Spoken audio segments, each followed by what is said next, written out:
ଅନସ୍ୱୀକାର୍ଯ୍ୟ ଏବଂ ତାହାର ଅବଦାନକୁ ମୋତେ ହିଁ ସ୍ୱୀକାର କରିବାକୁ ପଡ଼ିବ। ଏ ହେଉଛି ପ୍ରଚ୍ଛନ୍ନ ପର୍ଦ୍ଦର ସେ ହେଉଛି ନାୟିକା।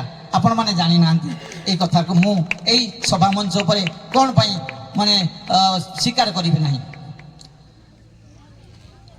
ମୁଁ କହି ରଖେ ତାହେଲେ ଅଳ୍ପ ସଂକ୍ଷେପରେ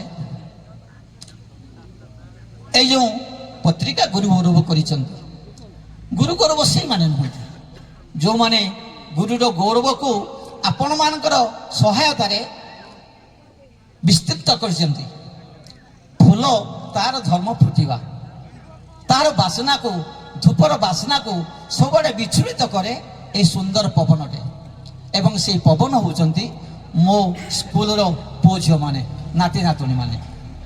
ସେଇମାନେ ବିସ୍ତୃତ ଭାବରେ ଏ ସ୍କୁଲର ସୌନ୍ଦର୍ଯ୍ୟକୁ, এই ସ୍କୁଲର ସୁରଭିକୁ, এই ସ୍କୁଲର ମୋହନୀୟତାକୁ, ଏଠି ଶିକ୍ଷକମାନଙ୍କର ଗାରିମାକୁ ଏ ଅଞ୍ଚଳରେ ପରିବ୍ୟାପ୍ତ କରିଛନ୍ତି। ଯେଉଁଥିପାଇଁ ବିଭିନ୍ନ ଭିନ୍ନ ଅଞ୍ଚଳରୁ ପାଖରେ ଅନୁଷ୍ଠାନ ଥିଲେ ମଧ୍ୟ ସେ ଅନୁଷ୍ଠାନରେ ସରକାରୀ ଅନୁଷ୍ଠାନ ଥିଲେ ମଧ୍ୟ ସେ ଅନୁଷ୍ଠାନରେ ଆଡମିସନ୍ ନ କରି ଏ ସ୍କୁଲକୁ ଛୁଟି ଆସନ୍ତି। ସଜ୍ଜନ ଏବଂ ଦେବୀମାନେ, ଆପଣମାନେ ଅଛନ୍ତି ଆଗରେ। ମୁଁ ମନ ଉଣା କରୁନି, ମୋର କୋଉଠି ବା ଅବସର ହେଇଛି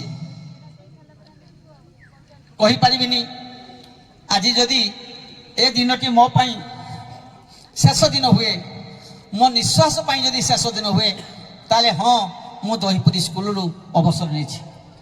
ଯଦି ତାହାର ଗ୍ୟାରେଣ୍ଟି ମୁଁ ଦେଇପାରୁନି, କିନ୍ତୁ এই ଗ୍ୟାରେଣ୍ଟି ମୁଁ ଦେଇପାରୁଛି ଯେତେ ଦିନ ପର୍ଯ୍ୟନ୍ତ ମୁଁ ଚଳକ୍ଷମ ରହିଛି, ଯେତେ ଦିନ ପର୍ଯ୍ୟନ୍ତ এই କୋଣାର୍କଟା ଠିଆ ହେଇଛି, এই ଭଜରେ ବିଦ୍ୟାପୀଠଟା ଠିଆ ହେଇଛି, ଯେତେ ଦିନ ପର୍ଯ୍ୟନ୍ତ ମୋ ଭାଇମାନେ ମୋ ଭଉଣୀମାନେ ଏଠି ଶିକ୍ଷକତା କରୁଛନ୍ତି, ଯେଉଁମାନେ ଅଛନ୍ତି, ଯେତେ ଦିନ ପର୍ଯ୍ୟନ୍ତ ମୋତେ ସେମାନଙ୍କର ହୃଦୟର ସ୍ଥାନ ଦେଇଛନ୍ତି, ସେତେ ଦିନ ପର୍ଯ୍ୟନ୍ତ ମୁଁ ନିଶ୍ଚୟ ସ୍କୁଲକୁ ଆସିବି ଆସିବି ଆସିବି ନିଶ୍ଚୟ ଆସିବି। এই ସ୍କୁଲର ଶିକ୍ଷକମାନଙ୍କ ବିଷୟରେ ପଦେ ନ କହିଲେ ମୋତେ ପାପ ହବ। ଏଠି ଯେଉଁ ଶିକ୍ଷକମାନେ ଅଛନ୍ତି, ବଳରାମ ବାବୁ ଯିଏ ଅଛି, ଏମାନେ ବଳରାମ ବାବୁ କୁହନ୍ତୁ, ବିଜୟ ବାବୁ ସମସ୍ତେ, ହରିହର ସାର୍ କୁହନ୍ତୁ, ଛୁଆମାନେ ଜାଣିଛନ୍ତି, ସେମାନେ ମୋତେ ଶିକ୍ଷକ ଭାବରେ ହିସାବ କରନ୍ତିନି। ବିଜୟ ବାବୁ, ହରିହର ବାବୁ ପାଦ ଛୁଇଁକି ପ୍ରଣାମ କରନ୍ତି। ବିଜୟ ବାବୁ ଆଜି ଘର ପାଖକୁ ଗଲେ ଜଣେ ବରିଷ୍ଠ ଶିକ୍ଷକ,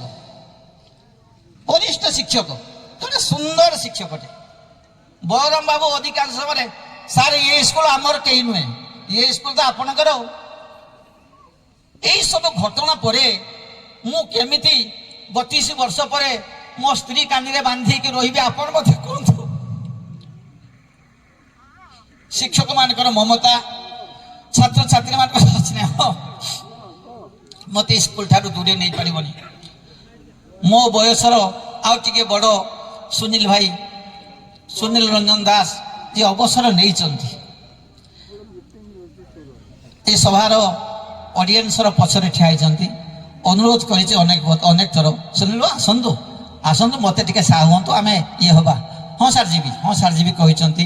ଏବେ ମୋତେ କଥା ଦେଇଛନ୍ତି ଆସନ୍ତା ବର୍ଷକୁ ସେ ମଧ୍ୟ ଆସିବେ।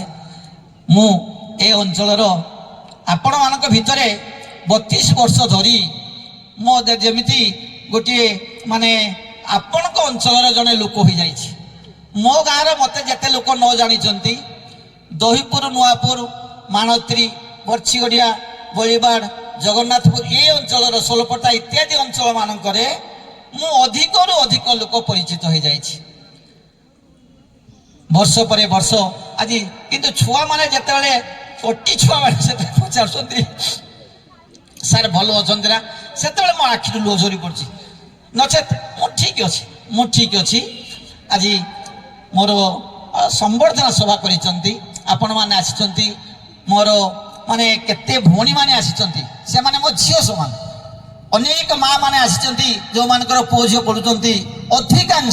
ଅଧିକାଂଶ ମା ମାନେ ମୁଁ ଦେଖୁଛି ସେମାନେ ଆସନ୍ତି, ମୋ ପାଦ ଛୁଇଁକି ପ୍ରଣାମ କରୁଛନ୍ତି। ଆଜି ମୋ ପାଦ ଛୁଇଁକି ପ୍ରଣାମ କରୁଛନ୍ତି, ସେମାନେ ଆଖି ଛଳଛଳ ହେଇଯାଇଛି। ମୁଁ ଜାଣିପାରେନି ସେମାନଙ୍କ ଆଖି ଛଳଛଳ, ମୁଁ ଭାବୁଛନ୍ତି ସେମାନେ ଭାବିଛନ୍ତି ସାରଙ୍କୁ ଆମେ ବିଦାୟ ଦେଇଦେଲେ। ମୁଁ ବି ସେମାନଙ୍କ ହୃଦୟରେ ଏମିତି ଏକ ସ୍ୱତନ୍ତ୍ର ସ୍ଥାନ ରଖିଛି, ମୁଁ ବି ଜାଣିପାରେ ନାହିଁ। ତେବେ ଅଧିକ ସମୟ ନେବିନି। समय अतिक्रांत हो जाइए सभा आरंभ करवा विलम्ब हो गला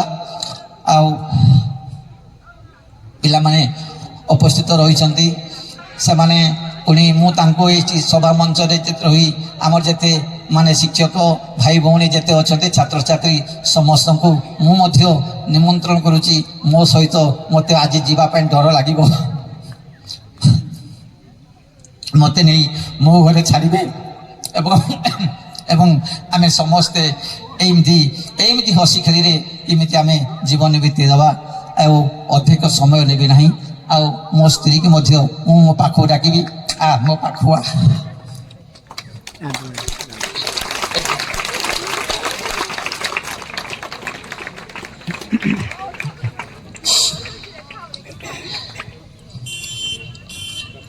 ये हूँ मोर अर्धांगिनी जहाँ को आपण कही पारंती ये हूँ जे आपणकर गुरु पत्नी हो पारंती आपणकर कहार भाउज हो पारे कहार कौन हो पारे दीदी हो पारे किए हो पारे जहाँ बिना मु आज एते बड़ आपण मानकर जो प्रशंसा दौरान जहाँ बिना एते बड़ प्रशंसार मु अधिकार हो पारती आम समस्त प्रणाम मिलूँ समस्त कहूँ नमस्कार नमस्कार